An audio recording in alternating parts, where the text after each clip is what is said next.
Buenos dias, Gunners Collective. Back at it, you already know. Ba-da-ba-ba-ba-ba-ba. And another one. Ba-da-ba-ba-ba. I said guard. Ba-da-ba-ba-ba. This a motherfucking another one. Bye-ya. Bye-ya. Bye-ya. What it is, you can tell by that thumbnail right there. He did it. He did it on the solo bolo, leaning like a sideways cholo tip, right? Tiny Rascal Gangsters. Now, these vatos right here have a reputation that precedes them. Definitely have some history to their gang. I've spoken on them in the past, and I have to tell you guys this story about a vato named Little Man from TRG, right? Now, trip out on this. The Tiny Rascal Gang is a very well-known Asian group. You know, Long Beach, Fresno, Merced, several other areas are infused with the Tiny Rascal Gangsters. And one thing that makes them more known than a lot of other Asian groups is that they took on all comers, man. Did they win all their battles? Absolutely not, man. You win some battles, you lose some, but at the end of the day, they stood 10 toes down for what they truly believed in, and they stood together. Now, there was a lot going on down in the LA area in Long Beach at that time, in the early 90s, when you had Long Beach going at it with all Southern gangs, right?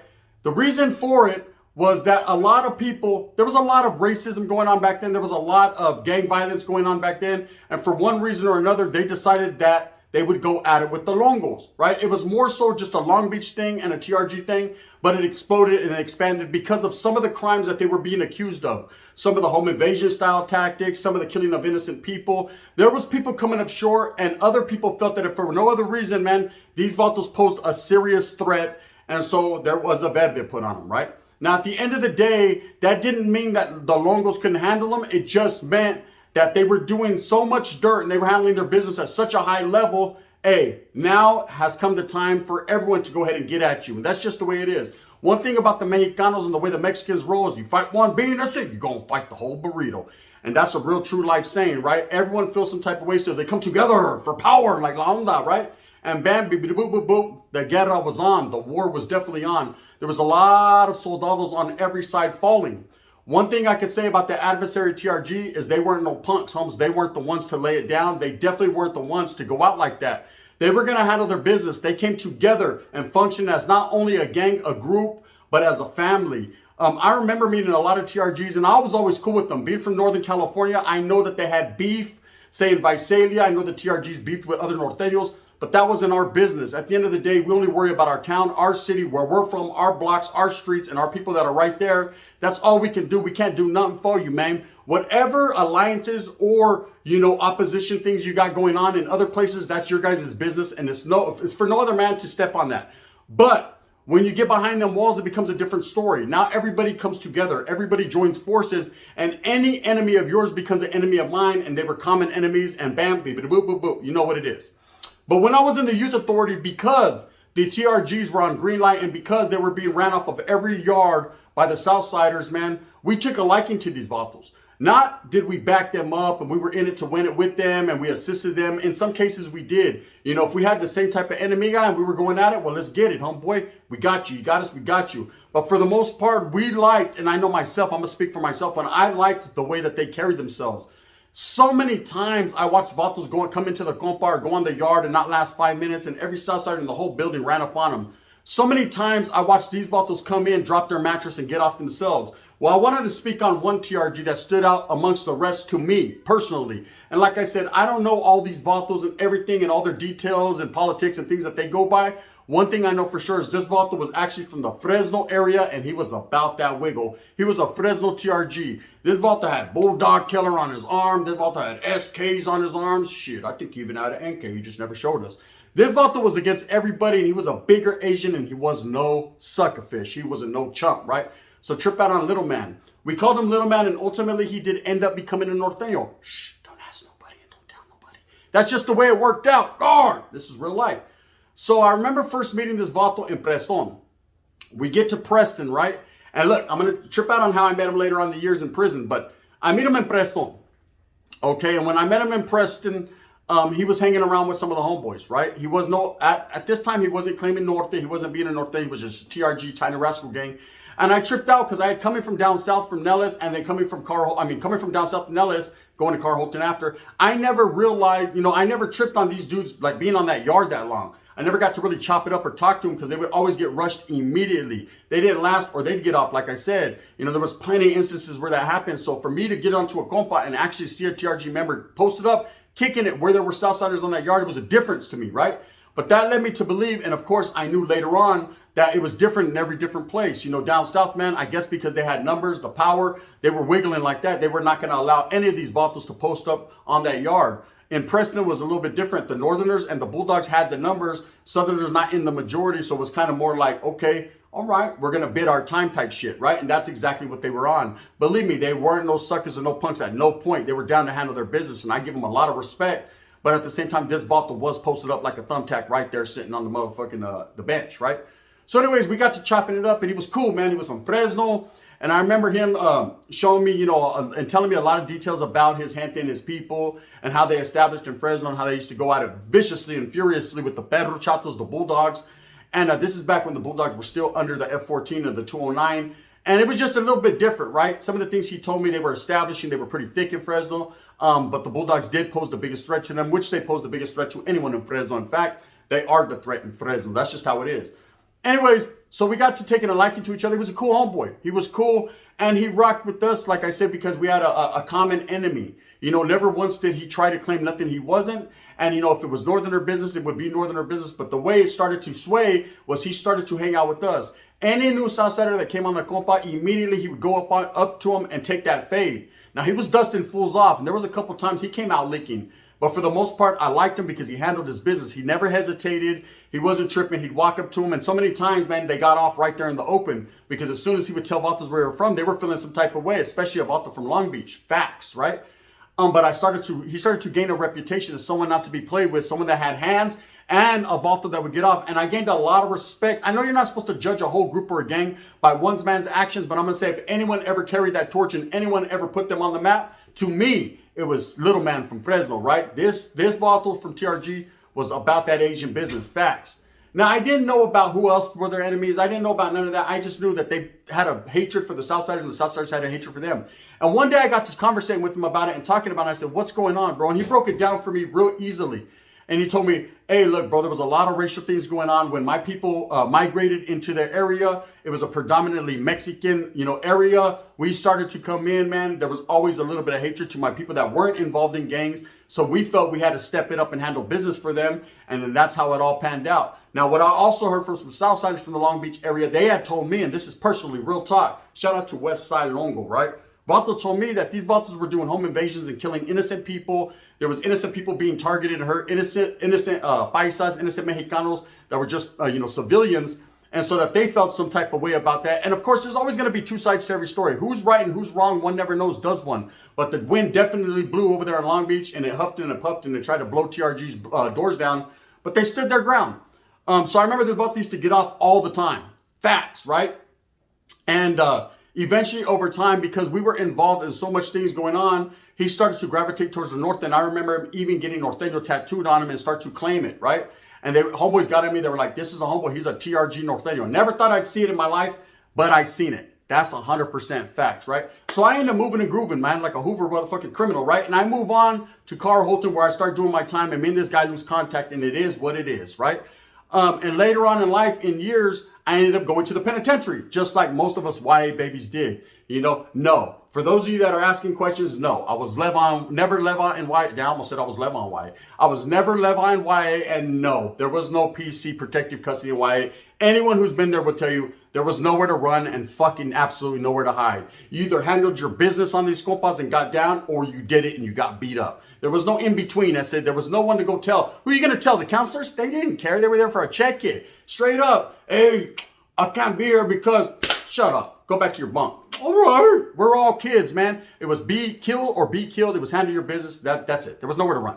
Okay, you go to the oil for 2-3 days, they release you right back to the compa. You fight again, you go to the oil. It was the back and forth. It was pity pack, what's that called? Patty cake, right? That's what it was. Guard, you know what it was, and that's what it is. Now, things changed over time, and maybe they did establish some weird compas, but I wasn't there. I paroled in 1996, Holmes, and I'm going to tell you right now, 65995 was my CYA number. Check my agenda, right? G-File will say it, and it'll tell you straight up, man, I never was backing down from no one. I handled my business down south and definitely the fuck up north, right? Because that's just what the wiggle was. Doesn't mean I was better than anyone else or downer, because there was a vatos that were fucking maniacs, right? It just means I was a no sucker. Facts. Now, this vato was the same way. I didn't even go to prison. When I go to Tracy the first time, right? Who do I run into? One of the first people I run into. Little man de Fresno, right? And I always tripped out because I knew Fresno was, their reception was Wasco, right? So all the Bulldogs, anybody, they would go to Wasco. That was LA County, the 805 area. They'd all go over there to Wasco, right? So I was tripping on why he was in Tracy. I knew right off the top, hey, what are you here for? He goes, hey, I fell out of Stockton. I was at some families in Stockton. We got, we did a little robbery. Beat me to boo, boo, boo. So I was like, are you a functioning homeboy? He was like, nah, that was YA stuff, bro. You know, this is my second time in the pen. And, you know, I'm with my people. I'm with the others. And I said, no, that's good. That's good in the hood. I understand, bro. You did what you had to do. You got caught up in a situation. You kind of gravitated towards your people. I didn't think nothing bad about him. I wasn't going to expose him and pull his covers because he was hanging around with Norteños or even claiming it at one point. But he was with his people, and that's what most others do. Most Asians, you know, they could be Crips or Sangres or North or South or whatever, and then they get incarcerated, man. And if they want to go towards their people, they have that option. And of course, that was the option he went. But he still had something against the Southsiders, man. This vato still, the wiggleization was real, right? So he ends up telling me about his first term. We get to chopping it up. He's right across from me. We're doing the Huilas, shooting Huilas back and forth. We're doing all kinds of things, right? We're on the bottom tier at this time. And he's telling me about, you know, hey, when I was there, bro, I was in high desert. We were getting off at the south side every time we hit the yard. They was pressing up on my people. My own people were tripping on me because I was TRG, and I just kept getting off, right? Kept getting us in situations. And I said, well, prison's different, bro. And it's now years later. You guys don't got the vetted anymore. I don't think. I don't know. How did it change? He goes, yeah, but what's instilled in my heart has never changed. He goes, I got no beef with Mexicans. I got nothing but love for Mexicanos. But at the same time, man, I just have certain beefs with these vatos from down south, and I'm willing to take on the South alone. I said, are you sure you're willing to do that? Because see, the way the South works, eh? They ain't going to let you do that for too long. But he did handle his business so many times. So he told me about a beef between the other car and the Southerners, right, in High Desert. And I had heard a lot about High Desert up until this point, had never been there, never went there. But I heard it was a very vicious and violent 4-yard that you didn't want to go to. Nobody wanted to go to High Desert, right? That was high drama. They just didn't want to go to that 4-yard. And my brother was there. He was on B-yard. He functioned. He did his thing. He would tell me about rights between them and the Kumis and how the homeboys were getting off. And whatever the case may be. So he tells me that what had happened was, I guess, 2 TRGs rolled up. Him being one of them and another one. They rolled up, and the others were reluctant to accept them into the group because they didn't want that smoke. They just didn't want them problems. A lot of the Usos, and one thing about the Usos, I'll tell you that they are part of the other car. They're actually cool people, man. Very, very exceptionally cool people. Some of the nicest and wisest and coolest people you'll ever meet. And they're able to talk to and affiliate with whoever they want to on the yard. And I always thought, damn, I should have been an other. The others are wiggling, right? But with the Asian group, they're a little bit more gang orientated. They're a little bit more, you know, some of them were Crips, some of them were Bloods. A lot of them inner beef. So there's always going to be a little bit of political things going on within that group. But because they rock with the others, the Asian Pacific Islanders and all that, that's just what it is. They need to let all that go, and they got to rock as a group together. This I know, this I've seen, right? In most places you'll go, the other car is always the coolest car. They're never hardly in any drama, but they will get off where they're mad at quick, right? But anytime I did see drama with the others, just like Dub said in his video earlier about the others, it was always the others and the Southerners that got off. It was always the Southerners and everybody, man. Southerners and whites, Southerners and others, Southerners and Northerners, Southerners and blacks. Just the way it was. Yes, Woods, I said Southerners and whites, right? It's just how it was. I know a lot of people like to think there's a loose alliance there or that they're together. That's furthest from the truth, man. Most of the rights that I ever seen while incarcerated, or most of the melees and things I seen were always between the South and the whites. Anyways, so he tells me how he gets there, and of course his own people are kind of putting a target on his back, and a lot of them were trying to throw him under the bus, like, you're on your own, bro. If you're tripping on the Southerners, we're not here. That's not the way we rock. So he got off over and over and over again. He said he got off about 3 or 4 times, and it became him against the South on that yard. And so many times he just about to show me scars all over his body where he got hit so many times and kept going back to the yard. And I could do nothing but appreciate and respect what he went through and wonder, wow, I think about my own, my own self and some of the things I went through. And as being a norteño at that time, we were always one of the smallest groups. We were always one of the smallest clicas. We were always hitting these yardas and you didn't know what you were going to get. We were always outnumbered. That's facts, right? And we had to carry ourselves with class and professionalism and wiggle some way, when at the same time, deep in the back of my mind, man, it was all love for all Mexicans, period. But I had to do what I had to do for my gente, or what I considered my gente, right? I can only think about what he went through when your own gente have turned their back on you and they don't want no part of that smoke, and they leave you to your own demise, and you still continue to handle your business. See, as a youth, as a young kid, we went through the battlegrounds, the training grounds, right? In CYA. That's why we're called YA babies. Those of us that were there only know. It's like a pact. It's like brothership. It's only we know, if you've ever been there, what you've had to go through. Now, some people had it a little bit worse than others. Some people went to places that was out of bounds. Some people just fucking did what they did wherever they were at, because they felt they could do it because they had the numbers. That's just how it was. But everybody fought and lived another day for the most part, right? So I watched this guy in action, continually going at it, and it was a trip, because now 20, 30 years later down the line, this vato was still doing the same old thing. I gained a whole different level of respect for the TRG, right? This is a group, that started just like everyone else has formed, out of the propensity to, protect your people. It is a group like every gang, every water, everything is established to care for your own, for social status of equality. So that way you could be, get your righteous due, and protect your gente. One don't know how it feels to be another race, man, and get, racial slurs thrown at you. I've been in that position. I've been out of state in prisons where, because I was brown, I was looked at some type of way. I've been in situations where people, they, just because I have tattoos all over my body, they prejudged me and thought I was a fucking dumbass when I'm not. I know how to subscribe to channels, not prescribe to them, right? It was weird, but at the same time, I understood his plight. But imagine in the calles, having to go to war all the time because people are not liking you because you're Asian. And then, of course, going to YA and going through the same damn thing because you're a part of a group, that you can't drop out of. There was no dropping out of the group. He had TRG blasted across his chest. There was no getting away from that. It was what it was. Like I said, there was nowhere to check into. There was no one to check into. You had to deal with what you had to deal with. And believe, it wasn't like they got locked up and the TRGs got shipped out. They just went to the next compa and the next compa and the next compa. Kind of pretty much the same thing they did with the norteños down south. They threw us like ragdolls from compa to compa to bust it in and break it in. And eventually, over time, we were able to settle, establish, plant the flag, and that was that. It didn't mean that the vatos from the south weren't handling their business, because believe me, they tried. It's just that administration wasn't letting us go nowhere, homes. No matter what we did. Believe me, I tried to body people to get the fuck on. That didn't even work. So I just stood where I was at, right, and handled my business every day. Yes, I did. Right now, with him, I could only understand this plight and think, wow, the things that these tiny rascal gangsters have went through. And I know a lot of people are saying, well, when you're a gang member, you know what you signed up for and you get involved in that. Yeah, that's cool. But a lot of people don't understand, when you sign up for something, man, no one tells you, no big homeboy sits down and tells you how politically it's going to be in prison. No homeboy sits down and tells you exactly who your enemies are and what the fuck is going on here. You got to figure that out along the ways and how you go. And for these guys, not only did they have inner fighting with like the Asian boys and their own gente and their own people, but they also had a lot going on with the Southsiders. Now, as far as the North incarcerated, we didn't trip off them. If there was anything that popped off with the others, well, they could have got it just like they get it, right? But we never had conflict. We functioned on the same side of the yard and chopped it up with them daily, man. I was cool with the TRGs, right? But from him telling me them stories, I knew them to be true and facts, just based on I did time with that dude. I knew how he was. So when I think about TRG, he's the first one that comes to my mind. Not only because in YA he functioned as a norteño and a TRG member, but also because later on in life I did have the chance to run into him and hear his stories, and nothing had fucking changed.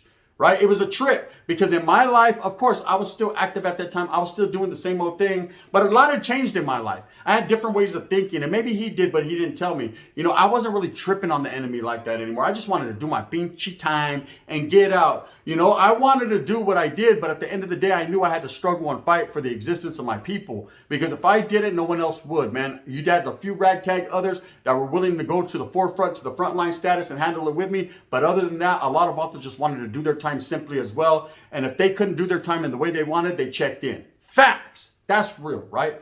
Now, I'm not going to sit there like I'm the baddest motherfucker that ever walked the planet, because I'm far from that. But I definitely did what I does, and I don't care what anyone has to say about it. Show me some paperwork, then we'll get back to that, right? Until then, you got to understand this. I've been a very loyal individual, and I was loyal to him as a friend. He remembered me, I remembered him. And I shot him sopas and he shot me jabón, and that was that, man. And we pressed on in our lives, and I wished him the best. And I hope to this day, little man is still functioning as a righteous character and doing his thing, because I don't hate on no one, man. And what I really hope is that he got his life together and he's with his familia living, because he was a good fucking dude, man. That was just oppressed because of the way he looked and because of the gang he was from. That's very unfortunate. Now, I wanted to touch on loyalty real quick, man, because it seems that I'm being called a disloyal person. Loyal is when you break bread with someone. Loyal is when, you don't hesitate, to pay for everything. Loyal is when you make them relevant in the first place. Loyal is when, you're a real righteous dude, man. People are always going to say what they say, and and you kind of just let it go and let it go and let it go, and then eventually you fight back, and then you're the bad guy. I'm not a victim. I've never been a fucking victim, and I never will be a victim. But one thing I'll say for sure, and these are for facts, right? I don't play that victim shit either with other people. There are no victims in this. There's either aggressors or progressors, right? And I'm a progressor. I'm a progress. I'm going to do what I does. In the past, I have went back and forth with trolls. In the past, I have let people get under my skin, and I apologize for that. I apologize for that as a man, as a grown man, because I shouldn't have involved myself in those frivolous activities. And as an older man now and more seasoned in the YouTube game, I'm not going to continue that. In fact, I'm not even going to pay attention to it. So go ahead, make videos about me, put makeup on me, talk your shit. I allow you to. You're not going to hear a peep out of me, because at the end of the day, I know how I was. I ain't never dropped no addresses. I ain't never did no nothing. I ain't never did none of that, because you know what a real one does, man, is he sits back and he watches others be manipulated, right? And then people see the content of their character, and they realize at the end of the day who was the real and who was the real fake, man. That's crazy, man. Your kids, your own children, I took them with me. Your own children went with me, and I watched them like they were my own, and I would do that again for you, my brother. You already know who you are. With that being said, gente, I'm going to let that be where that lays, right? TRG, one of the hardest gangs that I've ever encountered, and I'll continue to stand by that. Bang. That's facts. With that being said, I hope that you move smooth with a purpose, get everything that you want coming to you. And remember, at the end of the day, it's all about the struggle to strive and the strive to struggle. But you're disloyal to me, Gunner. Why? Why am I disloyal to you?